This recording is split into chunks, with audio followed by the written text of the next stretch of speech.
Linnanpäällikkö. Trotsi. Jonipoisan riippyllä. Ruotsin maan rikkain mies, joka omistaa puolet valtakunnasta. Ja joka tietää, että minä olen jo monta kuuta etsinyt venetsialaista lasia. Ja nyt kun sitä vihdoinkin saadaan tänne pohjoiseen, niin se poronnostima sodomitti vielä multa silmiä edestä! Kyllä nyt riitti! Voi herra kiista, kuulkaa. Vetää syvään.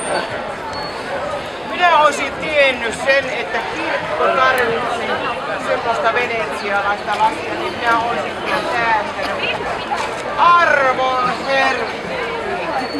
Kuinka muilla on tämmöisestä jäsenet? Lohmeesialaista savesta tehty, kuinka nyt... Ai, kolonialaista?